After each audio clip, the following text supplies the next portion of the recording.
America में तो वहाँ के करेंसी पे मैंने लिखा हुआ पढ़ा, इन गॉड वी ट्रस्ट, ईश्वर का स्वीकार। हमारे सनातन वैदिक हिंदू धर्म में ईश्वर का स्वीकार है। हम मानते हैं और हमारे वेद साक्षी कि वह परब्रह्म परमात्मा ही इस सृष्टि का बनाने वाला, चलाने वाला, अंत में अपने अंदर समेट लेने वाला है। यतो वा इमानि भूतानि जायन्ते येन जातानि जीवन्ति यत् प्रयन्त्यभिसंविशन्ति तद विजिज्ञासस्व तद ब्रह्मेति। उसी के आधार पर बादरायण सूत्रकार ने ब्रह्म सूत्र में सूत्र लिखा, जन्माद्यस्य यतः। उसी से श्रीमद् भागवत का प्रारंभ है। जन्माद्यस्य यतोन्वयादितरतश्चार्थेष्व विघ्नस्वराट् तेने ब्रह्म हृदाय आदि कवये मुह्यन्ति यत्सूरयः।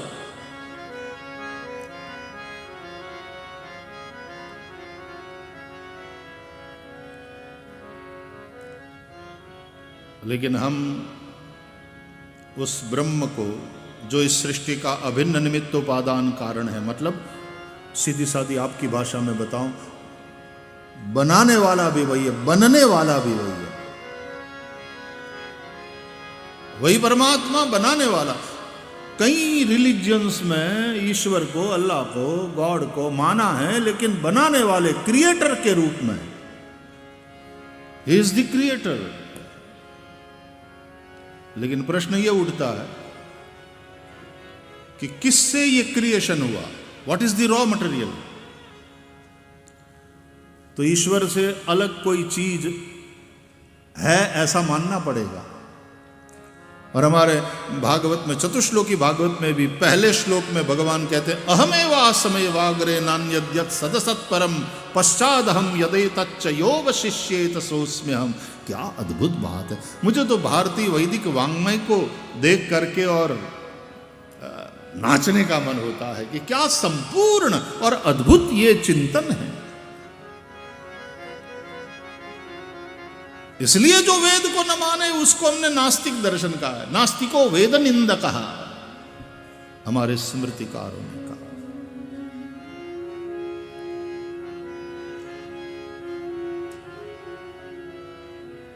तो उस परब्रह्म परमात्मा से ही अनंतानंत ब्रह्मांड प्रकट हुए।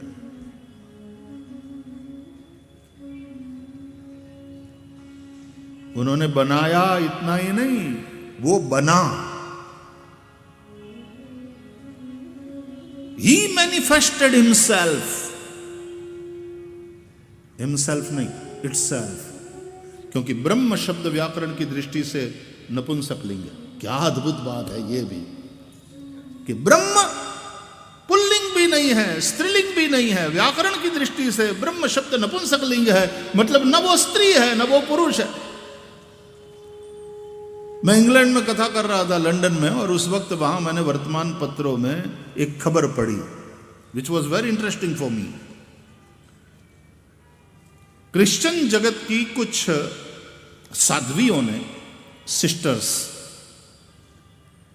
उसमें जो कुछ थोड़ी प्रभावी थी, उसने एक प्रश्न उठाया, why the God is he only, why the God is not she?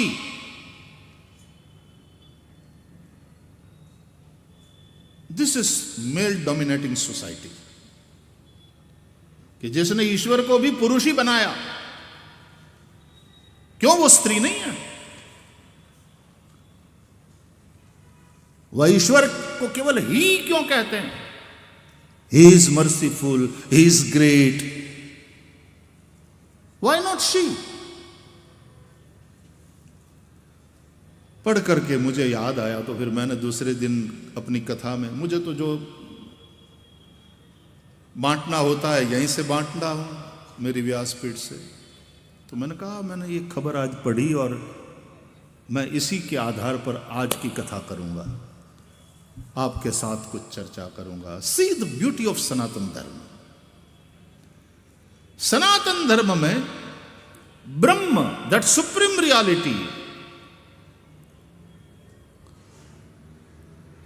ब्रह्म, उसको हम न पुल्लिंग मानते हैं न स्त्रीलिंग, वो नपुंसकलिंग।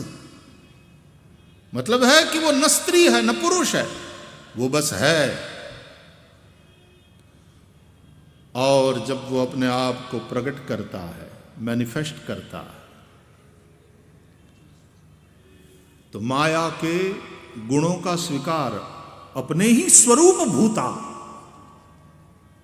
क्योंकि माया परब्रह्म से भिन्न कोई शक्ति नहीं हो सकती, अपनी ही स्वरूप भूता माया के गुणों का जब वह स्वीकार करता है तो उस माया विशिष्ट चैतन्य को ईश्वर कहते हैं। मायोपाधिक चैतन्य ईश्वर है, अविद्योपाधिक चैतन्य जीव है।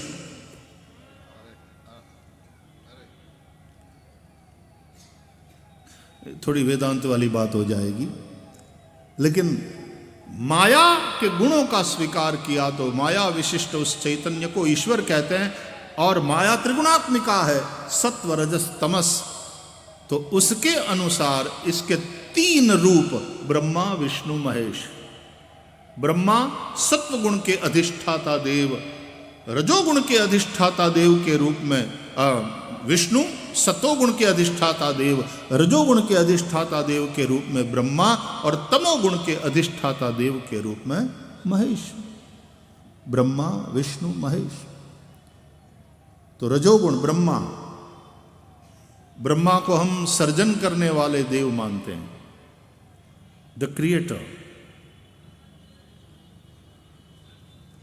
महेश शिव को हम प्रलयंकर देव के रूप में देखते हैं, द डिस्ट्रॉयर। डरने की जरूरत नहीं है, क्योंकि वो कर्पूर गौरम करुणावतारम, करुणावतार है। डिस्ट्रॉयर का मतलब केवल जो है सब बिना सोचे समझे खत्म करने वाला, ध्वस्त करने वाला, ऐसा नहीं। तुम्हारे अज्ञान को भी डिस्ट्रॉय करते हैं, तुम्हारे संसार को और संसार के दुखों को भी डिस्ट्रॉय करते हैं, तुम्हारी अविद्या को मिटाते हैं। ईश्वर सर्वविद्यानां। इसलिए हमारे यहां जो भी संस्कृत पाठशाला चलती है, तो विद्यालयों में और कोई मंदिर हो या ना हो, महादेव की जी को तो हम जरूर पधराते हैं, क्योंकि महादेव की कृपा के बगैर विद्या नहीं आती, विद्या नहीं मिलती। उन्हीं के डमरू से ही व्याकरण के सूत्र प्रकट हुए हैं। ननाद ढक्का नवपंचवार, पूरा सूत्र जाल भगवान शंकर के डमरू से प्रकट हुआ, और तदनुसार संस्कृत का पूरा व्याकरण, वैसे 9 व्याकरण है अलग अलग।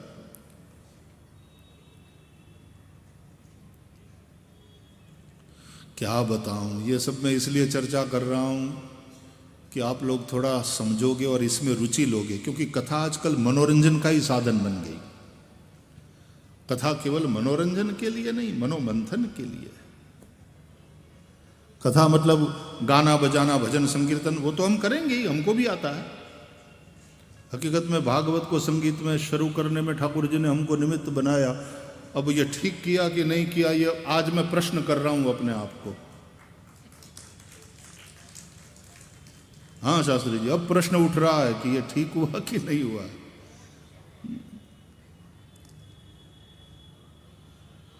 लेकिन केवल गाना बजाना ये व्यासपीठ का काम नहीं है। व्यासपीठ की अपनी एक गरिमा है, व्यासपीठ की अपनी एक ऊंचाई है, और वक्ता को खुद भी इस व्यासपीठ पर बैठने से पहले अपने आप को तैयार करना होता है, और यहां बैठने के बाद व्यासपीठ की गरिमा का ध्यान रखते हुए, उसकी रक्षा करते हुए बोलना होता है, या उसका व्यवहार व्यासपीठ कोई फंड रेजिंग की जगह नहीं है। एक गांभीर्य इस गद्दी के साथ जुड़ा हुआ है। इसलिए व्यास जी ने लिखना पड़ा, विरक्तो वैष्णवो विप्रो वेद शास्त्र विशुद्धिकृत दृष्टांत कुशलो धीरो वक्ता कार्योति निस्पृह। ऐसा वक्ता हो। अब लोगों के लिए भी परीक्षा है, कसौटी है। उसमें से पार होने के बाद इस गद्दी पर केवल एक स्टेप ही चढ़ना पड़ता है। इतनी सी तो है नो, इसकी ऊंचाई बहुत है। वहां पहुंचने से पूर्व योग्यता की एक परीक्षा से पार होना होता है। विरक्तो, सबसे पहली बात, सबसे पहला गुण जो वक्ता में अपेक्षित है वो विरक्ति। वैसे भी भागवत कथा पारमहंस संहिता है, अतः इसके वक्ता में भी जो सबसे पहला गुण अपेक्षित है वो है विरक्ति। किसी भी प्रकार की आसक्ति से जो ग्रस्त है।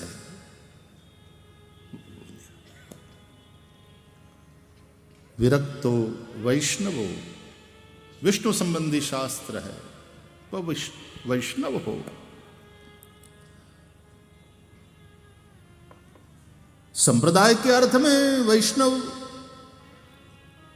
हमारे यहां वैष्णवी संप्रदाय भी बहुत सारे हैं, वो तो है ही है, लेकिन उसके एक विशाल अर्थ में देखें तो विष्णु का अर्थ है व्यापक। जिसकी दृष्टि व्यापक हो, विष्णु को भजने वाला हो, संकीर्ण दृष्टि वाला, व्यासपीठ पर नहीं, व्यापक दृष्टि।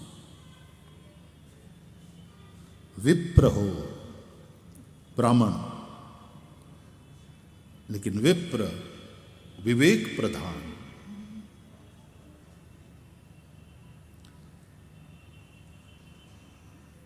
विरक्तो वैष्णवो विप्रो।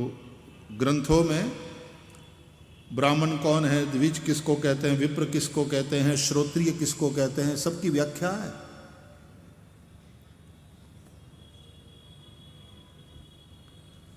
जंतु नाम नर जन्म दुर्लभ मतः पुंस्त्वम ततो विप्रता। भगवान आद्य शंकराचार्य। पुंस्त्वम ततो विप्रता, मनुष्यों में भी विप्रता, विप्र श्रेष्ठ है।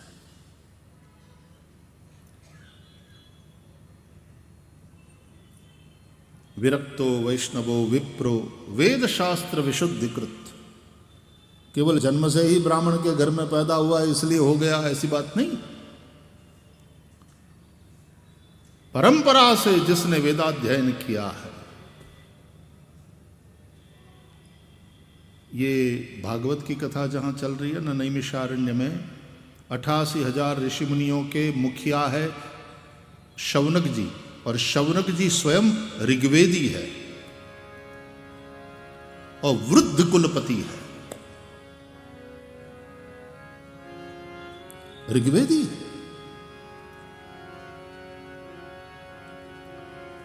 वेद परंपरा से अपनी शाखा का अध्ययन जिसने किया है, ऐसा ब्राह्मण।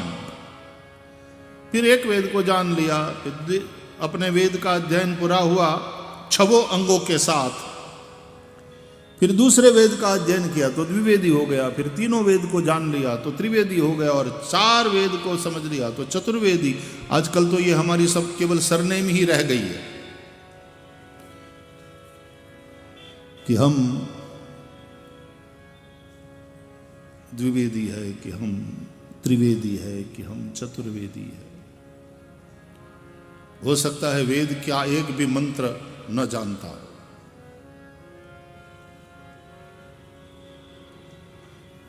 ये हमारी पूरी एक परंपरा है। चारों वेदों की मिलकर 1100 से ज्यादा शाखाएं हुआ करती थी भारतवर्ष में। अब अधिकांश शाखाएं लुप्त हो गई हैं।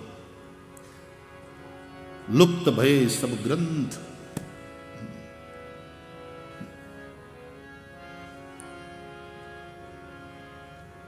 तुलसीदास जी कहते हैं दम भिन्न निज मति कल्प करी। हाँ, प्रगट किए बहुपंथ, प्रगट किए बहुपंथ।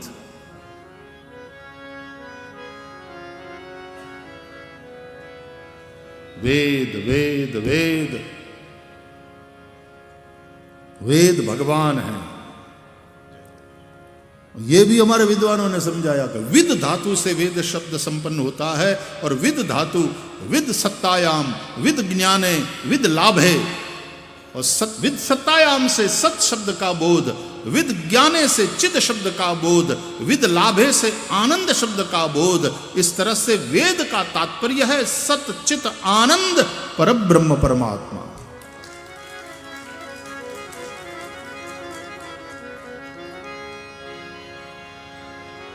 वेद भगवान,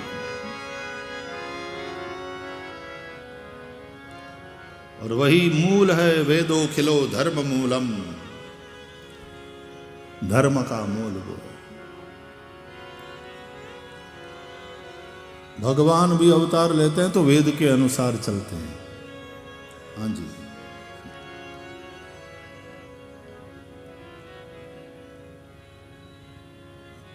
चलो प्रारंभ में जो हमने चौपाई गाई थी बड़ी प्रसिद्ध है, सबको कंठस्थ है, फिर से गाते हैं। मंगल भवन अमंगल हारी, गाइए।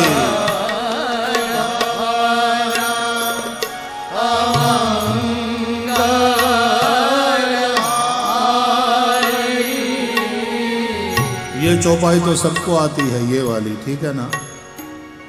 और रामलला अयोध्या में विराजे हैं, हम उसी नशे में, उस आनंद के नशे में अभी भी हैं और उसी में गा रहे हैं।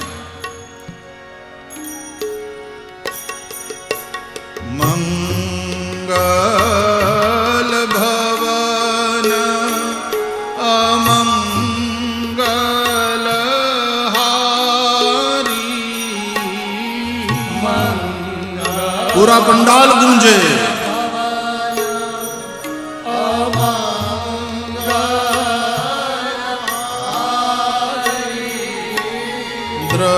द्रवसो दशरथ अजीर विहारी,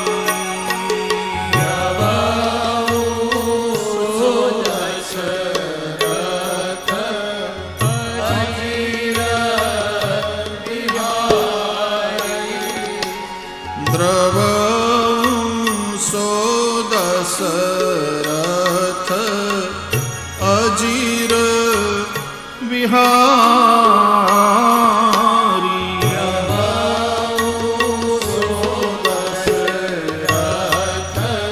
अजीर विहारी। मंगल भवन, अमंगल का हरण करने वाले, दया करो वो राम, कृपा करो दशरथ अजीर विहारी, दशरथ के आंगन में खेलने वाले। अयोध्या में विराजमान रामलला 5 वर्ष की कुमार, और दशरथ अजीर विहारी है क्योंकि राम जन्मभूमि है वो। दशरथ अजीर विहारी, दशरथ जी के आंगन में खेलने वाले। कहां खेलते हैं, कहां क्रीड़ा करते हैं? रमु क्रीड़ायाम, राम बोले जहां दशरथ का आंगन हो। दशरथ कौन है? वेद, वेद के आंगन में ही वो क्रीड़ा करता है, वहीं खेलता है। दशरथ जी वेद का स्वरूप है। दशरथ जी की तीनों रानियां वेद के 3 कांड का प्रतीक है। ज्ञान शक्तिश्च कौशल्या, सुमित्रोपासनात्मिका, क्रिया शक्तिश्च कैकेयी, वेदो दशरथो नृपः।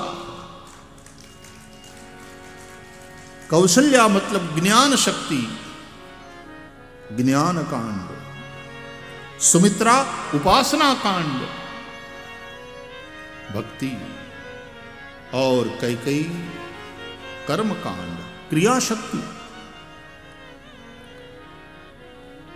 कोई भी क्रिया, कोई भी वैदिक क्रिया भी वेद विहित कर्म क्यों न हो, वो वेद विहित यानी वेद के अनुसार क्रिया क्यों न हो, संपूर्ण शुद्ध नहीं होती।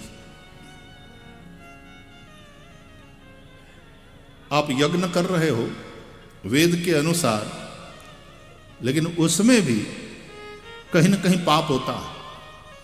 हां जी, इसलिए तो यज्ञ की विधि में फिर प्रायश्चित होम करना पड़ता है।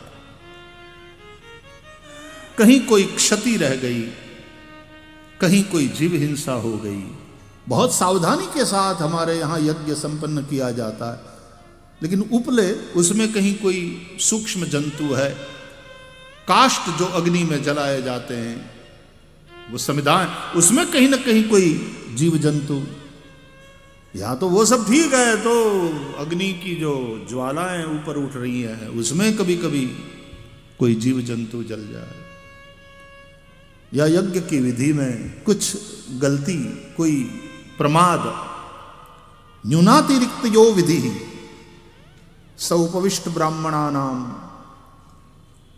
गणपति प्रसादाच्च, और उपविष्ट ब्राह्मणों के वचन से सब परिपूर्ण हो, वो भी हमारे यहाँ यज्ञ विधि के अंतर्गत कहते हैं। इसलिए प्रायश्चित होम करना पड़ता है। भूः स्वाहा भुवः स्वाहा स्वः स्वाहा भूर्भुवः स्वः स्वाहा।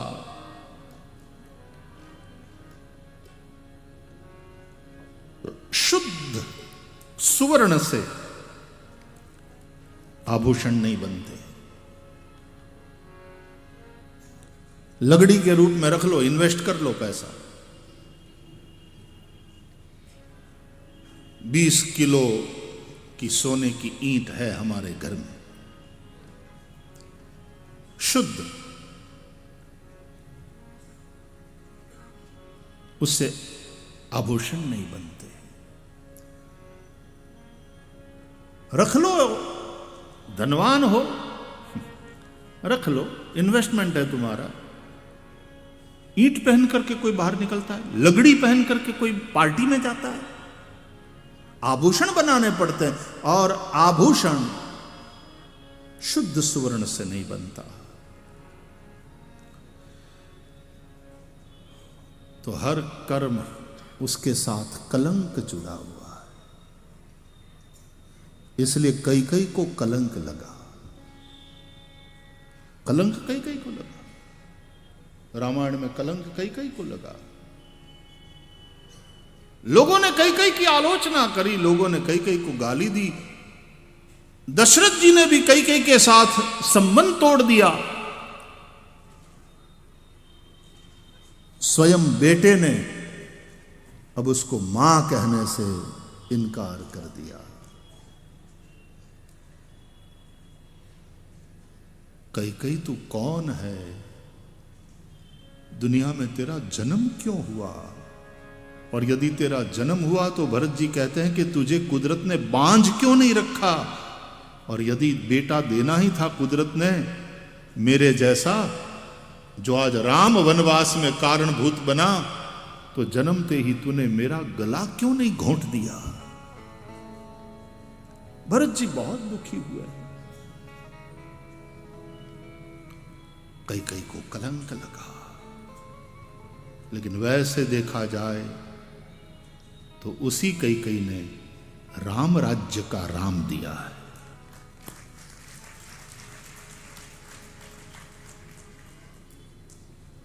एक श्लोकी रामायण की शुरुआत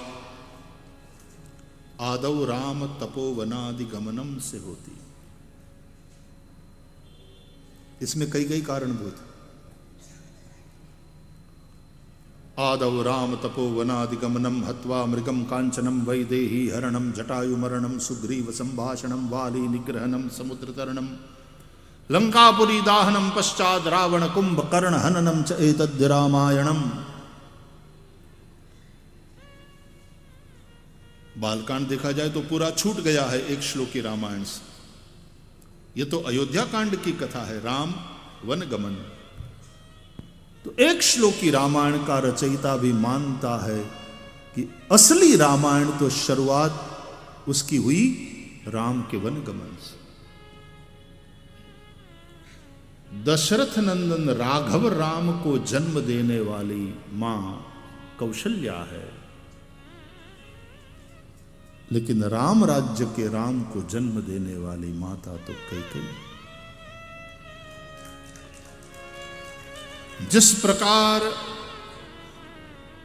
स्त्री को जननी बनने के लिए 9 महीने की सगर्भावस्था और फिर प्रसूति की पीड़ा से गुजरना पड़ता, उसी प्रकार कैकेयी ने भी, वो यदि समय मिला तो मैं चर्चा करूंगा कि 9 महीने तक किस चिंतन से गुजरी है, और फिर वो जो पीड़ा प्रसूति की।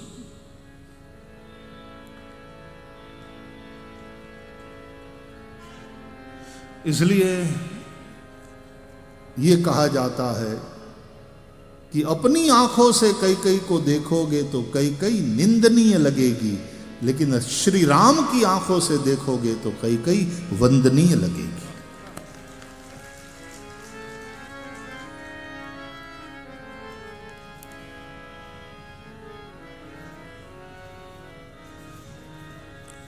कैकेयी निंदनीय है कि वंदनीय है,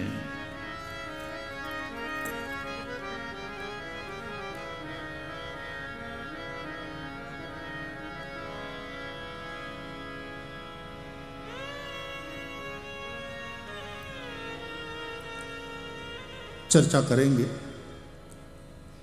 लेकिन तीनों रानियों में कौशल्या, सुमित्रा, कैकेयी, कलंक कैकेयी को लगा, क्योंकि वो क्रिया शक्ति, कोई भी क्रिया कितनी ही उत्तम क्यों न हो, कितने ही श्रेष्ठ उद्देश्य को लेकर तुमने क्यों न किया हो, कलंक लगेगा। इसलिए सेवा के क्षेत्र में जो लोग हैं, जन सेवा में अपना कितना समय देते हैं, अपनी कितनी शक्ति लगाते हैं, लेकिन 5-15 ये कहने वाले मिलेंगे ही, खा जाते हैं पैसा।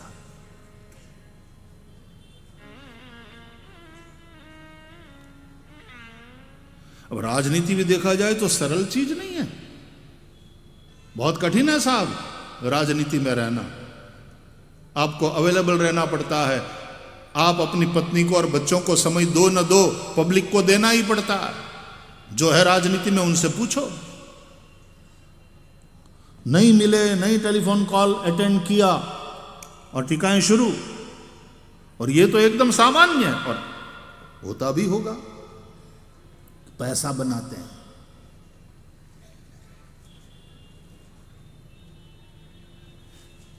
और 99 के चलते कोई एक ऋषि चरित्र होता है, उसको भी सहना पड़ता है, लोग उसको भी उसी दृष्टि से देखते हैं।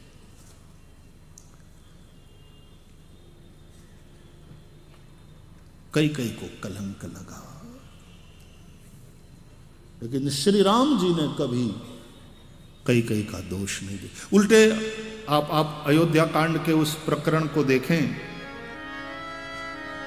जब राम को वनवास मिला है, भगवान को पता चला कैकेयी अम्बा से ही कि मेरे स्थान पर भरत को राजगादी, मां कैकेयी ने 2 वचन मांगे हैं, और मेरे लिए आज्ञा है मां की कि 14 वर्ष में तापस वेश धारण करके वन में जाऊं। तो श्री राम कहते हैं, पहली बात प्रसन्नता, मां ये यदि मैं कहता ना तो पिताजी न मानते, लेकिन तूने कहा है, उन्हें मानना पड़ेगा, भाई भरत राजा बनेगा। मेरे लिए सबसे आनंद की ये बात, सुनु जननी सोई सुत बड़ भागी, जो पितु मातु बचन अनुरागी, तनय मातु पितु तोषनिहारा,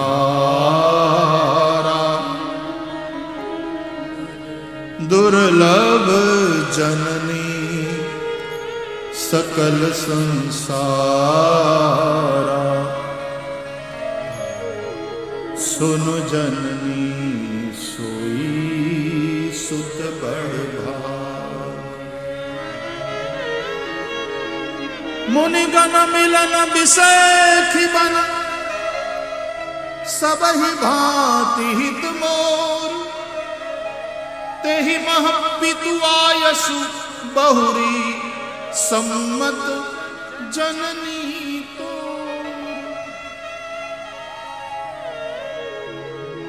ये वाला जो डायलॉग है ना रामायण में, ये संवाद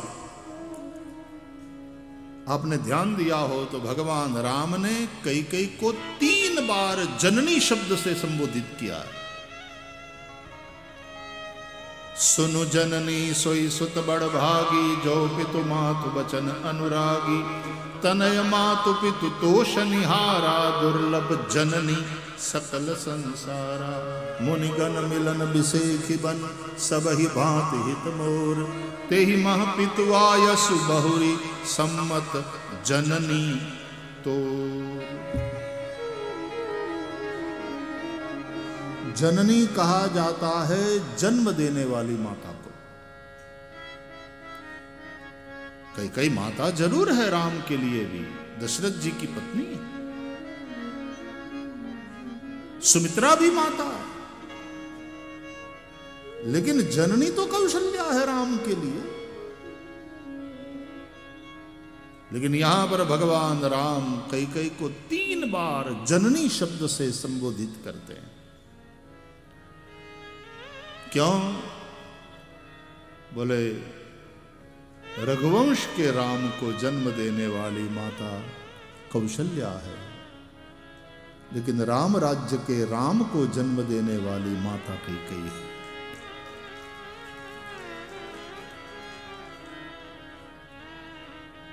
इसलिए अयोध्या में बने हुए मंदिर में भी नीचे बालक राम है, कौशल्या नंदन, बालक राम का मंदिर। लेकिन मैंने सुना है कि ऊपर वाले तल पे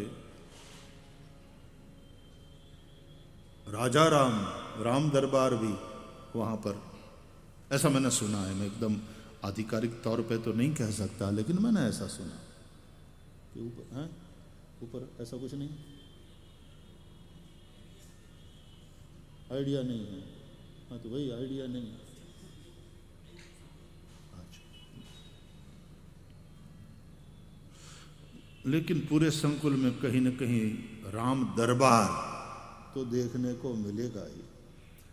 वो तो जब मैं संबंधित महानुभावों से बात करूंगा, जानकारी लूंगा तो पता चलेगा। लेकिन मंदिर में जो बालक राम है वो कौशल्यानंदन है, रघुपति राघव। लेकिन राजा राम को जन्म देने वाली मां कैकेयी।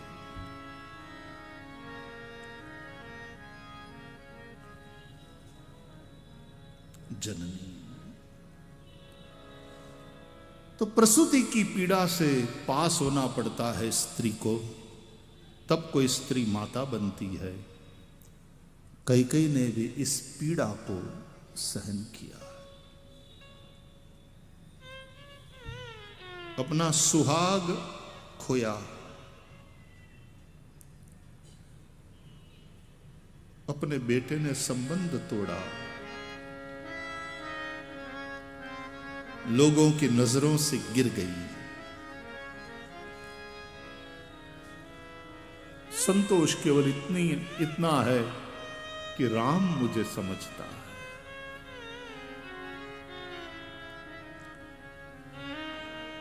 जननी दोष दे जड़ते ही, कहते हैं जननी मां कई को दोष देने वाला तो जड़मती।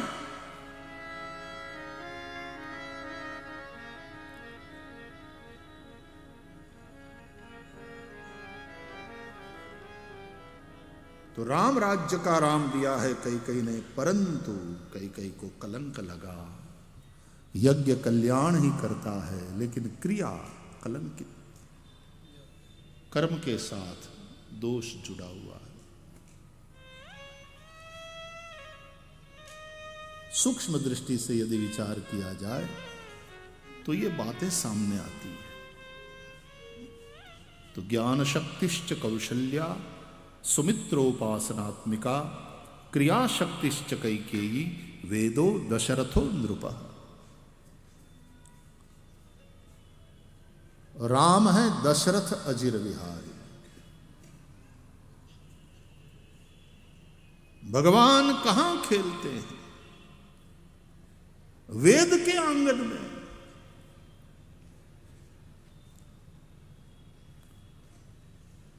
तो वेदो खिलो धर्म मूलम, राम धर्म की मूर्ति है। देखो धर्म वेद के आंगन में विहार कर रहा है, लीला कर रहा है साकार रूप में। ये दशरथ अजिर विहारी, वही धर्म मंगल का भवन है, सब प्रकार का मंगल तुम्हें प्रदान करेगा। और न केवल मंगल प्रदान करता है, अमंगल का हरण भी करता है। मंगलायतनो हरि ही हरती थी,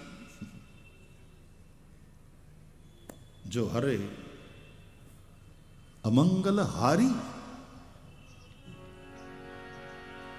इसलिए फिर से एक बार, मंगल भवन अमंगल हारी, मंगल भवन अमंगल हारी, द्रव सो दशरथ अजीर विहारी। दशरथ अजीर विहारी, द्रवौ सो दशरथ अजीर विहारी।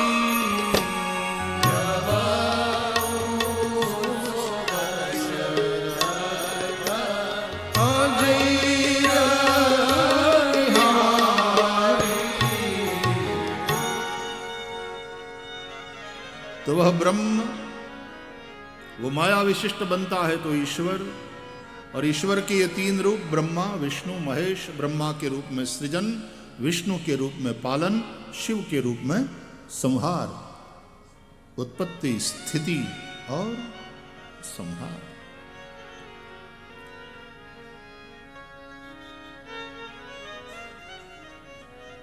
वही ईश्वर। अच्छा, इन तीनों के चित्र आपने देखे हैं ना, ब्रह्मा विष्णु महेश के। तो ब्रह्मा के 4 मस्तक, विष्णु की 4 भुजा, महेश त्रिलोचन,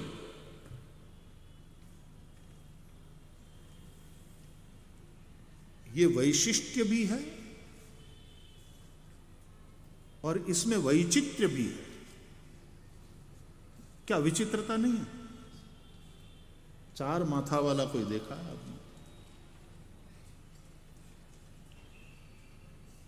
ब्रह्मा के 4 मस्तक, वैसे ब्रह्मा की भ्रुकुट से रुद्र महेश, और वो पंचानन है देखा जाए तो, उसके 5 मस्तक है महेश के, पंचवक्त्र। शास्त्रीय दृष्टि से शिवालयों में पंचवक्त्र पूजा होती है। वो 5 मस्तक के अलग अलग नाम भी है साहब। हम लोग हमारे शिवालय में करते हैं पंचवक्त्र पूजा। और पांचों मस्तकों की पांचों दिशा में और एक ऊपर अलग अलग द्रव्यों से पूजा करी जाती है महादेव की, वैदिक मंत्रोच्चार पूर्वक। ये विशिष्ट पूजा होती है। कभी कभी लोगों को लाभ मिलता है बैठने का। पंचवक्त्रम त्रिनेत्रम, इसलिए हर मस्तक में 3 तो 5 मस्तक में मिलाकर के 15 नेत्र हो गए। गोस्वामी तुलसीदास जी कहते हैं जब राम जी का विवाह हो रहा था, ब्रह्मा जी भी वहां थे, शिव जी भी वहां आए थे, सब देवता मनुष्य का रूप लेकर आए हैं। आज भगवान शिव ने दुल्हा राम का दर्शन किया तो नयन पंचदश अति प्रिय लागे। शंकर राम रूप अनुरागे, शंकर राम रूप अनुरागे, शंकर राम रूप अनुरागे, शंकर राम रूप अनुरागे, नयन पंचदश अति प्रिय लागे, नयन पंचदश अति प्रिय लागे, नयन पंचदश अति प्रिय लागे, नयन पंचदश अति प्रिय लागे, शंकर राम रूप अनुरागे, शंकर राम रूप अनुरागे, शंकर राम